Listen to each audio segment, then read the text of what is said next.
Good morning. It's a nice cold one this morning. I think it's around -5 or so.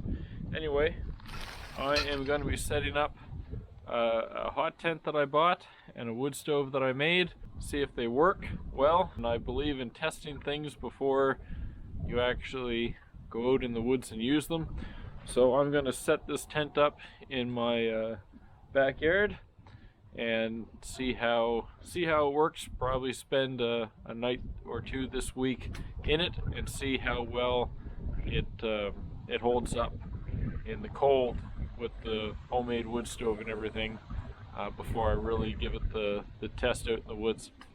Anyhow, we will get going.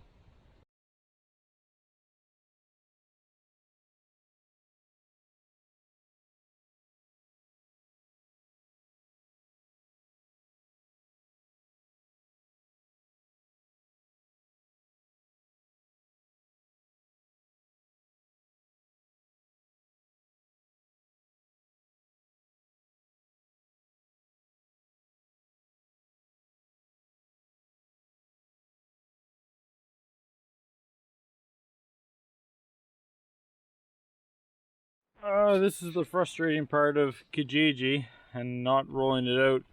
He told me it might have one pinhole, he said, and I see almost the size of a pencil, half the size of a pencil, half the size of a pencil. So 1, 2, 3, 4,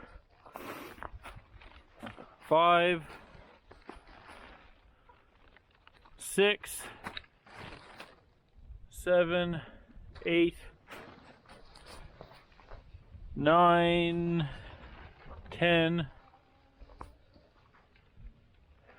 I see at least 10 spark holes. Now I have some goopy stuff that will work and seal those off, but it's just frustrating. You know, it's hard to, oh, another one over here on the door. Yeah, it's frustrating when people aren't honest about things. That's the price you have to sometimes pay if you want to save a couple $100 off a purchase.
I doubled them over, crisscrossed them to make that tighter. Not as pretty, but tighter anyway.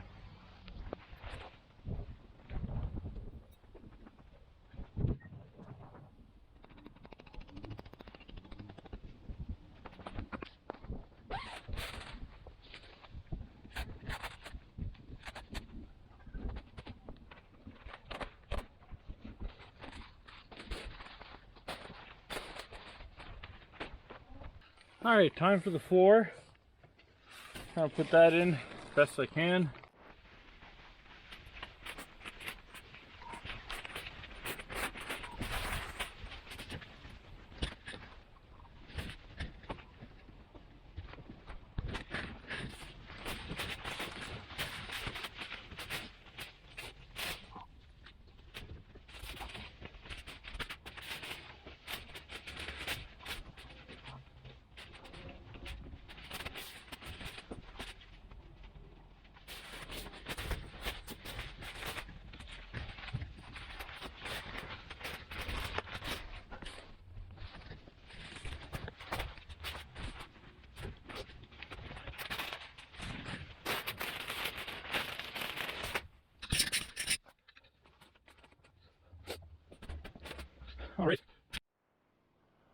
So here we go.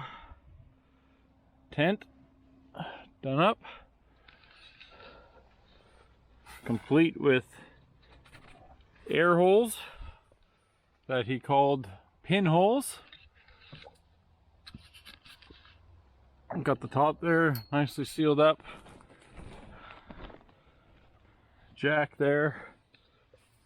Now the thing is, when you look around all those edges, that I imagine is going to be awfully drafty. So I'll probably grab, I don't know, maybe some pieces of firewood, maybe put them in a bag, put them all around, kind of simulate snow or what have you, and we will see how well everything works out.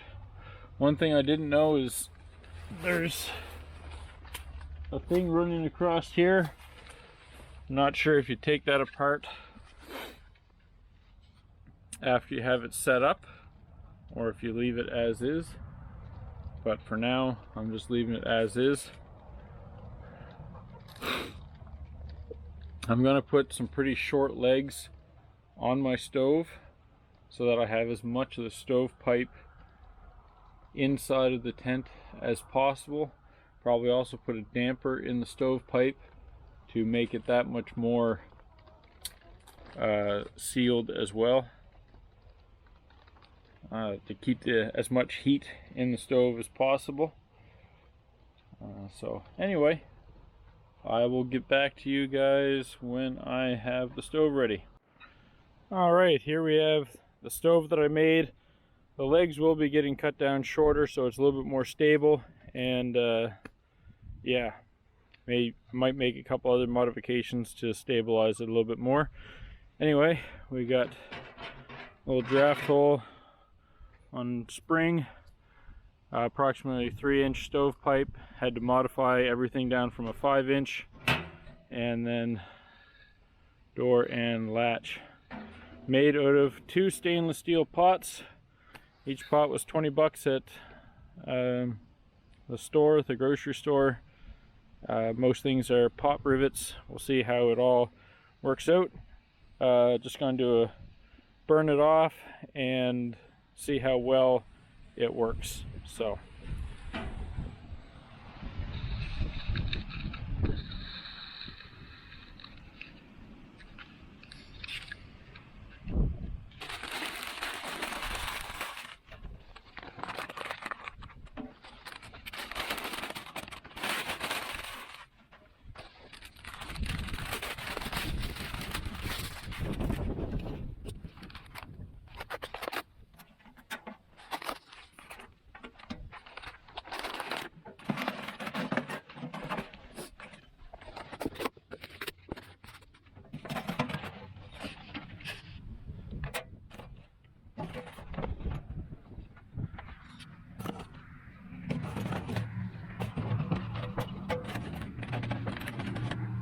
hey.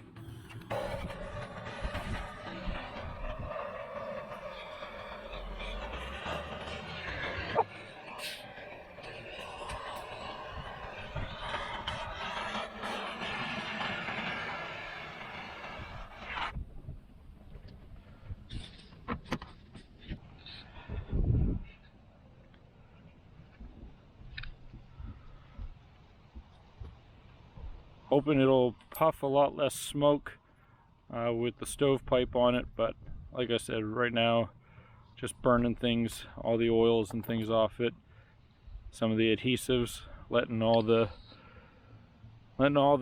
disappear. And like I said, these legs will be shorter because that's not overly stable right now, and I may come up with a brace as well to hold those in place better. I think I already got a couple ideas for that. So most of the smoke is now coming out of the chimney top there. All right, we got a nice little burn going on there. These handles, at least so far, don't seem to heat up, so I actually picked this stove up and moved it so that it was a little bit out of the wind and would stop blowing the smoke directly into my face. But yeah, can close it right down, but for right now we'll let her cook. Want it to get nice and hot, burn off any oils and things. Alright, so we're in the hot tent. I've got Miss Jules with me. She's a little bit, there you go, a little bit excited, but also unsure. This is a new thing for her. Even though we're just in the backyard testing out the stove and how things are gonna work with it. Seems to be doing all right. I just opened it up so it's a little bit smoky in here. Yeah, so we're going to be heading to bed. It's probably around 11:30 at the moment, and we're going to see how well this thing holds up in, I think it's supposed to be down in -4 Celsius tonight, and see how things hold up. Probably wake myself up every 2.5 hours, probably every 2 hours. See if it needs to be stoked or not, and just test how things go with it. I'll see you in the morning. Well, it is morning. I think it's around 6:30, 7 o'clock. The chickens that we have been crowing for the last hour and a half, which is definitely a way to keep you awake. The dog here is curled up close to the fire. She got a little bit cold last night because she wouldn't stay under her blanket that I had for her. But other than that, everything went pretty well. It'd be nice if I could stick a longer log in it, but the way the stove is made, you know, a pot, I can only put about I think it's about a 10-inch log, 9-inch log, which is fine. You just have to cut up a little bit more firewood and stoke it a little bit higher instead of deeper. Had some funky smells from at a couple different times, and I think it was the snow and rain that we have outside right now hitting the pipe, and then it's been running down the pipe and sizzling on the top of the stove, and I think that caused a bit of a problem. Either that or I didn't fully burn off, didn't have the stove hot enough to burn all the chemicals off, and it did that a bit. Not sure which it was, but anyway, I'd have to stoke it about every 2.5 hours, and it's a pretty big space. It's nice and warm, you know, like 16 inches off the floor, but right on the floor it's quite a bit colder. Man, that guy's just not shutting up. Anyhow, that's it for this one. Have yourself a good day.